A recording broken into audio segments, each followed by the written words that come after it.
Baik, bismillahirrahmanirrahim. Assalamualaikum warahmatullahi wabarakatuh. Perkenalkan, kami dari kelompok 7 yang beranggotakan saya sendiri, Atika Nabila Surya, dan rekan saya, Sekti Rahma. Kami mahasiswa pendidikan guru pendidikan anak usia dini, Fakultas Keguruan dan Ilmu Pendidikan, Universitas Ahmad Dahlan. Baik, di sini kami akan mempresentasikan mengenai manajemen keuangan pembiayaan pendidikan.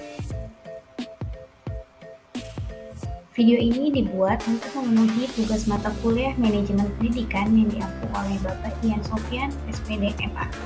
Baik, langsung saja. Selanjutnya adalah poin pembahasan. Berikut poin-poin yang akan dibahas pada presentasi kali ini. Yang ke-1, pengertian. Yang kedua, tujuan manajemen pembiayaan. Yang ketiga, prinsip manajemen pembiayaan. Yang keempat, tujuan dan fungsi keuangan. Yang kelima, aktivasi manajemen keuangan. Yang keenam, perencanaan pembiayaan. Yang ketujuh, langkah penyusunan RAPBS. Yang kedelapan, pelaksanaan keuangan sekolah. Yang kesembilan, perencanaan keuangan sekolah. Yang ke-10, pengawasan keuangan. Dan yang terakhir adalah sumber pendapatan sekolah. Selanjutnya akan dijelaskan oleh Mbak Sekti Rahma. Pengertian manajemen pembiayaan. Manajemen pembiayaan dapat diartikan sebagai tindakan pengurusan atau tata usaha pembiayaan yang meliputi pencatatan, perencanaan, pelaksanaan, pertanggungjawaban, dan pelaporan. Manajemen pembiayaan sekolah merupakan rangkaian aktivitas mengatur pembiayaan sekolah, mulai dari perencanaan pembukuan, pembelanjaan, pengawasan, dan pertanggungjawaban pembiayaan sekolah dalam peran pertanggungjawaban program. Tujuan manajemen pembiayaan pertama yaitu meningkatkan efisiensi penggunaan pembiayaan sekolah. Kedua, meningkatkan akuntabilitas dan transparansi pembiayaan sekolah. Dan ketiga, mengoptimalkan penyalahgunaan anggaran sekolah.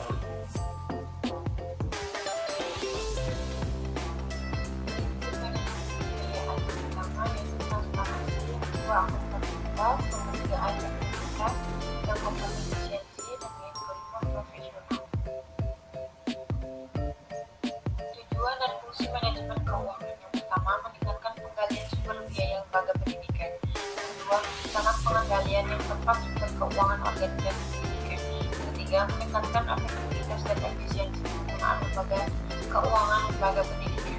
Yang keempat, meningkatkan akuntabilitas dan transparansi keuangan lembaga pendidikan. Yang kelima, meminimalkan penyalahgunaan anggaran. Dan yang keenam, mengatur dana yang ada dapat dimanfaatkan secara optimal. Aktivasi manajemen keuangan. Yang pertama, aktivasi penggunaan data, aktivasi perolehan dana. Yang kedua, aktivasi pengelolaan aktivas. Dua, aktivitas yang bertujuan untuk menginvestasikan dana. Yang ketiga, suntikan dana atau untuk mencari sumber dana. Yang keempat, penggunaannya harus sesuai dengan rencana bisnis yang telah disepakati.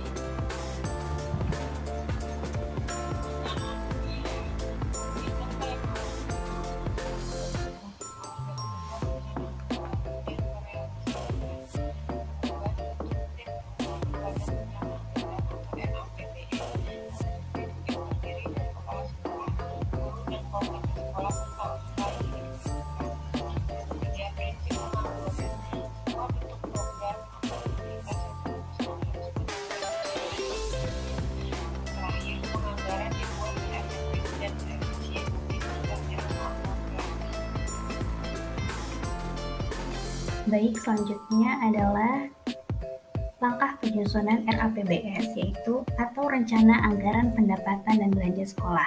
Langkah yang pertama adalah inventarisasi kegiatan untuk tahun yang akan datang, baik kegiatan rutin maupun kegiatan pembangunan atau pengembangan berdasarkan evaluasi pelaksanaan kegiatan pada tahun sebelumnya, analisis kebutuhan tahun berikutnya, dan masukan dari seluruh warga sekolah maupun komite sekolah.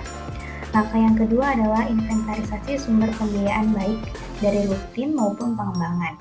Langkah yang ketiga adalah penyusunan rencana kegiatan sekolah atau RKS yang lengkap berdasarkan langkah poin yang pertama dan yang kedua.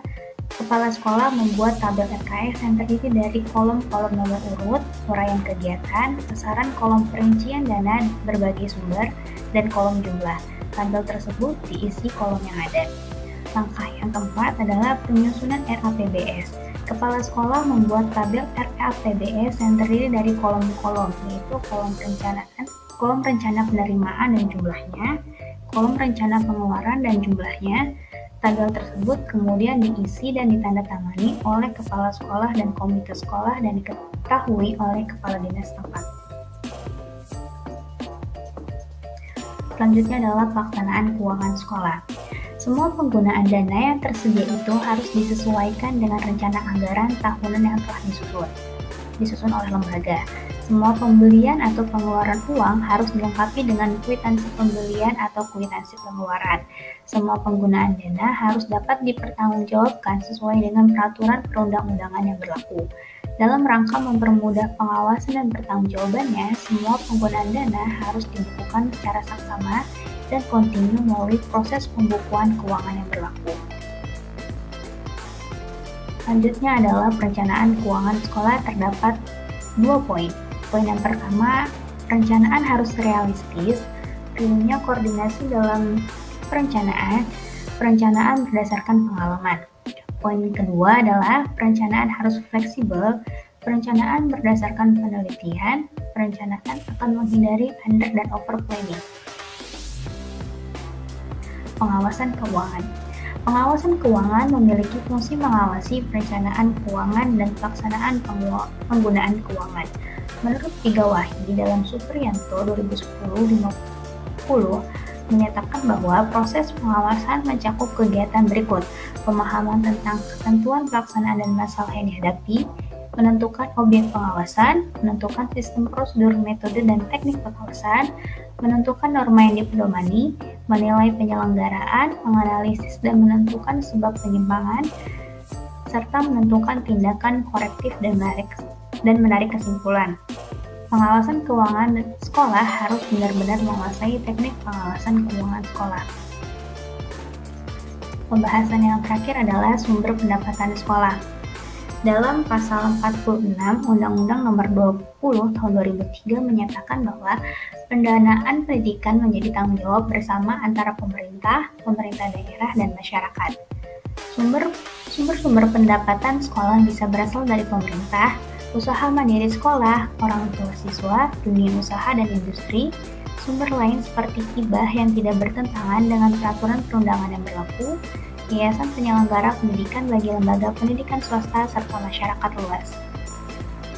Beberapa kegiatan yang merupakan usaha mandiri sekolah yang bisa menghasilkan pendapatan sekolah antara lain pengelolaan kantin sekolah, pengelolaan koperasi sekolah, pengelolaan jasa antar jemput siswa, kegiatan seminar atau pelatihan dengan dana dari peserta yang bisa disisihkan anggarannya untuk sekolah, dan panen kebun sekolah ataupun sebagainya.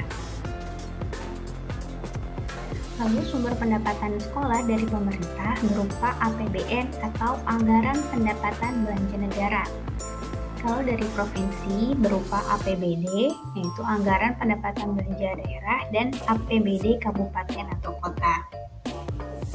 Dari orang tua siswa atau komite berupa SPP, Sumbangan Pelaksanaan Pendidikan. Kalau dari sekolah sendiri, anggarannya berupa BPP, yaitu Bantuan Pengembangan Pendidikan. Biaya pendaftaran murid baru, biaya ujian akhir semester ataupun akhir sekolah, iuran ekstrakurikuler, iuran perpustakaan, dan lain sebagainya. Selanjutnya dari yayasan penyelenggara, anggarannya berupa biaya operasional sekolah dan biaya pengembangan sekolah. Anggaran dari donatur berupa bantuan sukarela masyarakat umum dan bantuan alumni. Dan yang terakhir adalah anggaran yang didapat dari hasil sekolah berupa pengelolaan kantin sekolah, koperasi sekolah, penyewaan gedung atau fasilitas milik sekolah. Selanjutnya adalah referensi. Berikut adalah referensi yang terdapat dalam materi presentasi kali ini. Baik, terima kasih. Kurang lebihnya mohon maaf. Cukup sekian dari kami. Wassalamualaikum warahmatullahi wabarakatuh.